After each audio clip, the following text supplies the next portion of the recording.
আর দুঃস্বপ্ন দেখলে কাউকে বলতে যাবেন না। দুঃস্বপ্ন দেখলে কাউকে বলতে যাবেন না। যদি দেখেন রাতের বেলা দুঃস্বপ্ন দেখছেন, দুঃস্বপ্ন যদি দেখেন তাহলে বাম দিকে 3 বার থুতু ফেলবেন, থুতু ফেলার ভান করবেন, তারপরে পাশ পরিবর্তন করে ঘুমাবেন। দুঃস্বপ্ন মানুষ দেখতে পারে, আর দুঃস্বপ্ন শয়তানের পক্ষ থেকে দেখানো হয়। আর যদি আপনি পবিত্র অবস্থায় ওযু করে ঘুমান, আমলগুলো করে ঘুমান, দরুদ শরীফ পড়তে পড়তে ঘুমিয়ে যান, বা আল্লাহুম্মা বিইসমিকা আমুতু ওয়া আহইয়া পড়ে আল্লাহ জিকির করতে করতে ঘুমিয়ে যান, আপনি আল্লাহর হুকুমে সত্য স্বপ্নও দেখতে পারেন। এটাও হাদিসে আছে, সত্য স্বপ্ন বলে একটা বিষয় আছে। সত্য স্বপ্ন দেখেন, ভালো স্বপ্ন যেটা আপনার মনের মধ্যে আনন্দ দিচ্ছে, তাহলে আপনি প্রিয় কোনো মানুষকে বলবেন, আপনার মা, আপনার স্ত্রী বা আপনার কাছের কেউ, ঠিক আছে? আর দুঃস্বপ্ন দেখলে কাউকে বলতে যাবেন না। দুঃস্বপ্ন দেখলে কাউকে বলতে যাবেন না। যদি দুঃস্বপ্ন দেখেন, উঠে 2 রাকাত নফল নামাজ পড়ে আল্লাহর কাছে দোয়া করবেন, আল্লাহ এই স্বপ্ন আমি দেখেছি, এর অনিষ্ট থেকে আল্লাহ তুমি আমাকে বাঁচাও। প্রয়োজনে একটু সাদাকা করবেন। আর দান সদকা তো এখন মানুষ কমিয়ে দিয়েছে নাকি? মানুষ সমিতিতে টাকা ঢালতে প্রস্তুত, আল্লাহর পথে দান করতে চায় না।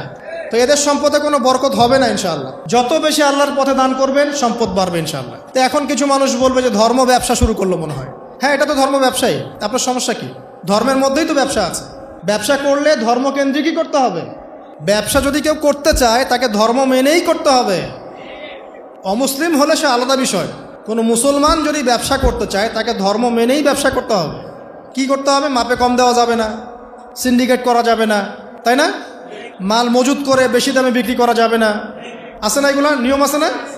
আছে। যখন সমাজে একটা রেট চলছে, দাম চলছে, নিজে ইচ্ছা করে দাম বাড়িয়ে দেওয়া যাবে? যাবে না। তো যদি ব্যবসা আপনি করতেই চান, তাহলে তো আপনাকে ধর্ম মেনেই করতে হবে। তো সমস্যা কোথায়? আর আল্লাহর পথে এইসব দান খয়রাত কি ধর্ম ব্যবসার মধ্যে পড়ে?